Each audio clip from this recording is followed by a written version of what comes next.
Hi Virgo, welcome to the astrology part of your video for September. Happy birthday, happy Virgo season, and let's get into it. So, you have Venus moving into Leo right behind you early in the month, which means that you can't help it. This thing, whatever it is from the past, it's from, let's say, 5 years ago. It just has been on your mind and you can't get over how real it feels again. Whatever was going on then, it might be something that for 5 years you have been avoiding, something you don't want to think about, something that gives you all this, nervous kind of fidgety energy. But it's like you've been starving for it. And here it comes rushing back in. And you have this full moon in Pisces before that. And then you have a new moon in your sign that's super, super important.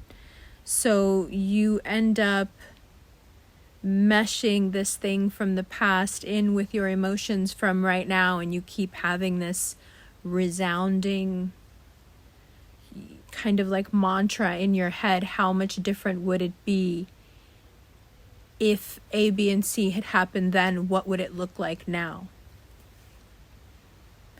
And then about halfway through the month, you're going to get a chance to see how it could be.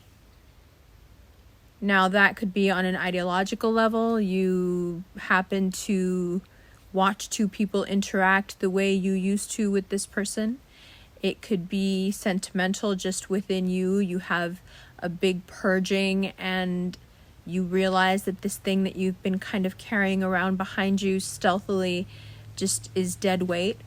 Or somehow that person works their way, their name, their face, stories about them show up in your periphery and they make their way to you. Regardless of how it shows up, what you have to remember and what's most important now is that you're not who you used to be. So, although the situation is the same and your feelings may be the same, you are not. There are a lot of things that you needed to learn in the interim, and I think you've learned them for the most part.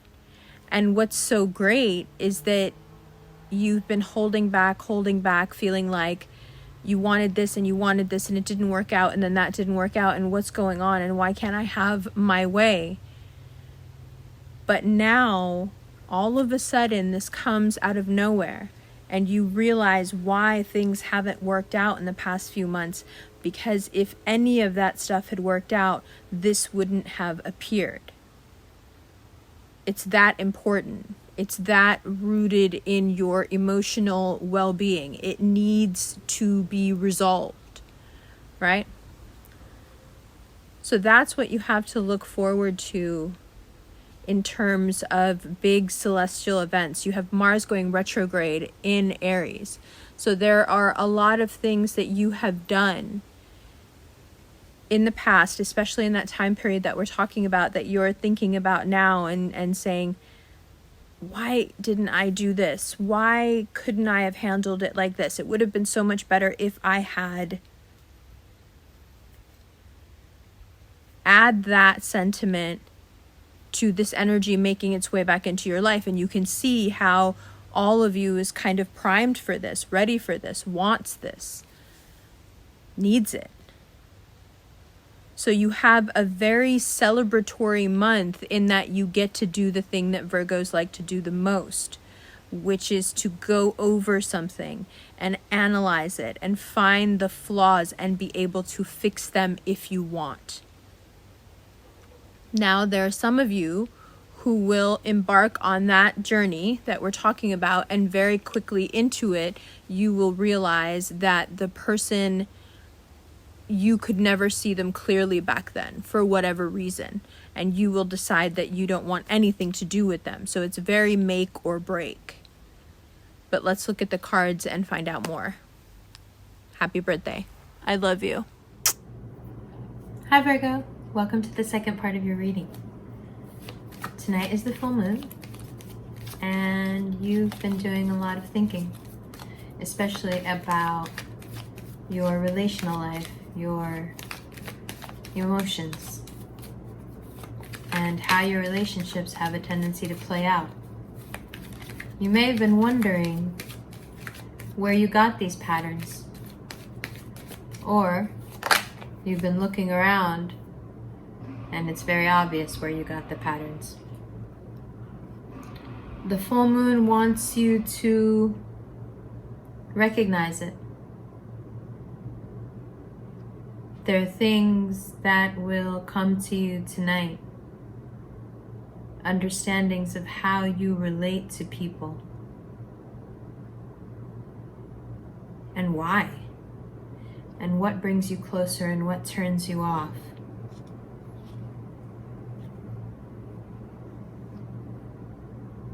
Things that have really, really hurt you.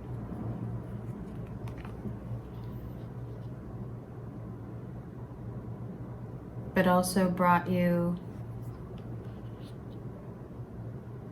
a lot of luck and a lot of joy. You're asked to reassess so much of why you feel the way you feel so that you can move forward. So is it from your parents? Is it from previous relationships that have conditioned you to behave in a certain way and follow perhaps a set of rules that are not your own? You're waking up to the fact that so much of what you have believed and how you have behaved, especially when it comes to love, has been somebody else's. It's you playing by somebody else's rules. That's jarring. In terms of work and finance, you're due for a bit of a rebirth, a rebranding. And I think you are cognizant of that and have been in preparation for that for a while now. So that's right on time.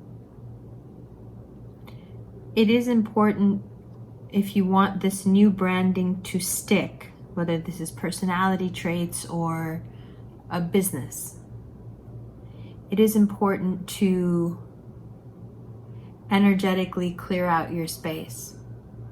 I don't think you're necessarily holding on to a person. I think you're holding on to how somebody made you feel.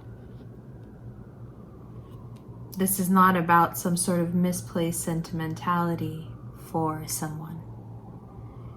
Your stuckness, if there is any, is the inability to get past how they were able to hurt you, the depth to which they were able to hurt you. And I think that when that makes you doubt yourself,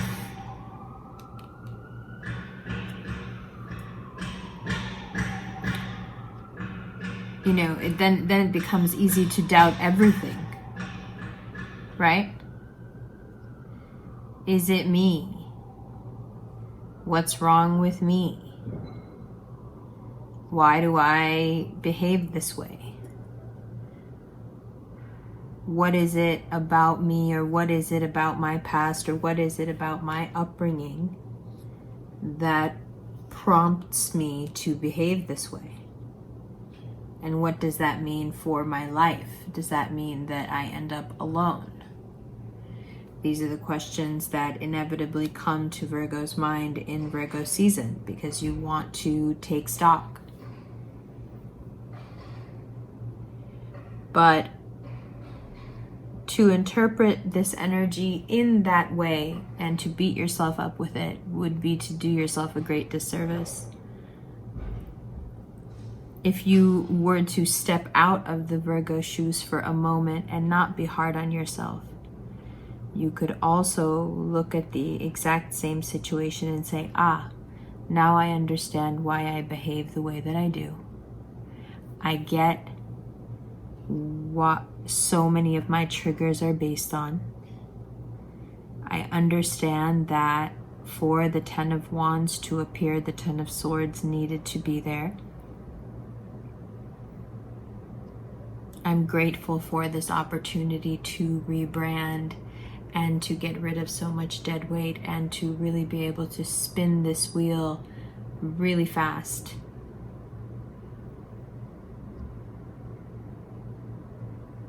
There are the planets in Capricorn moving out of retrograde and starting to go direct all through September. Well, one at the end and one towards the beginning. Jupiter first and then Saturn.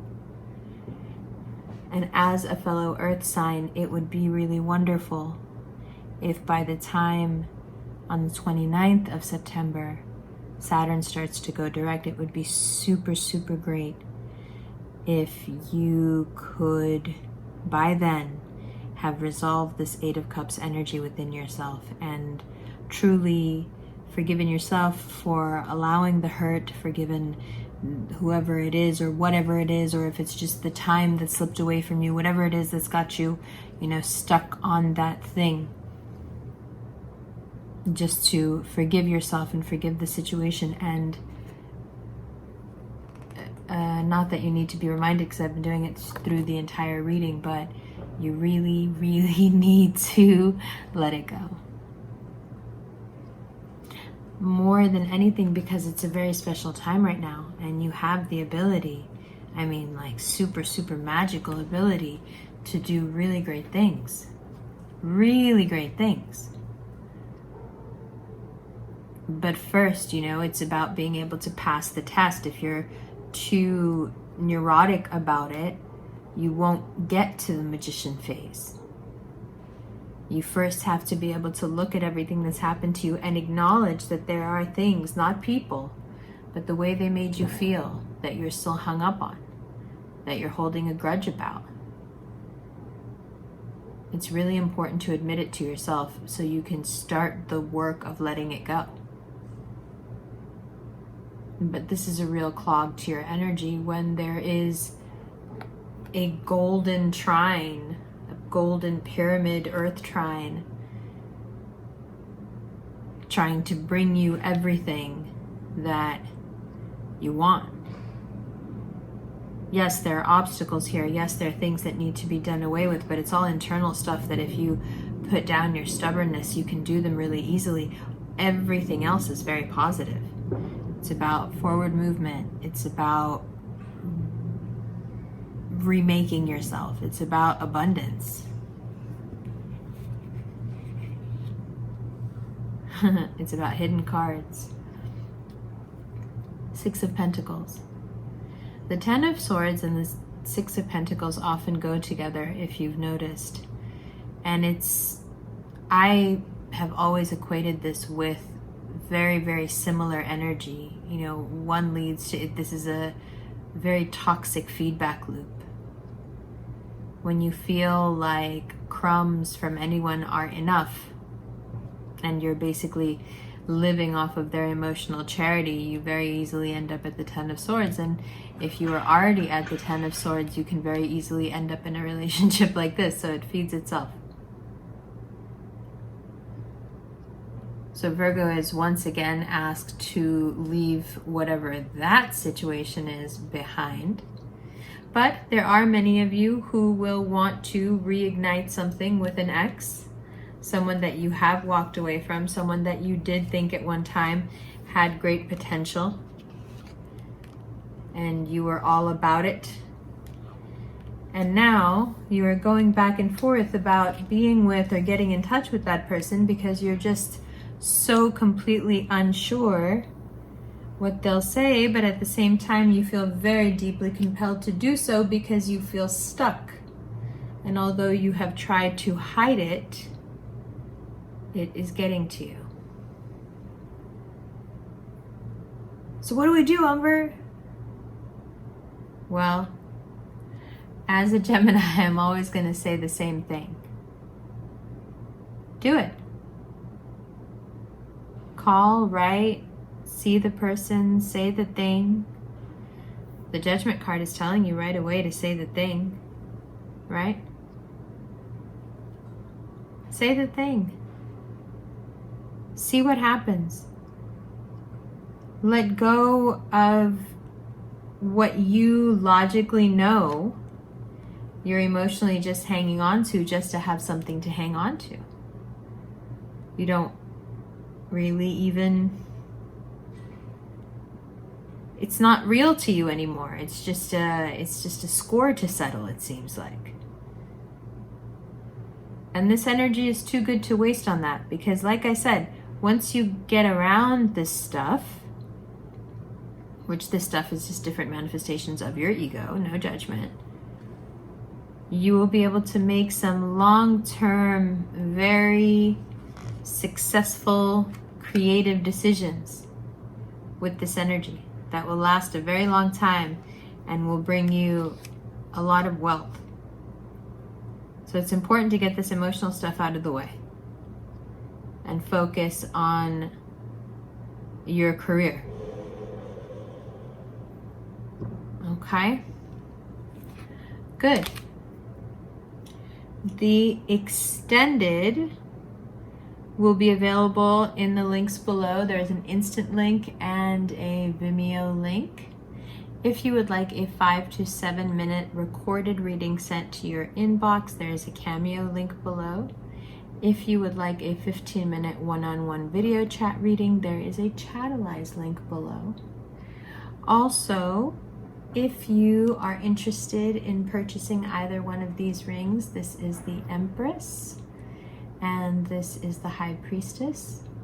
These are part of the collection by the Quietest Revolution rings.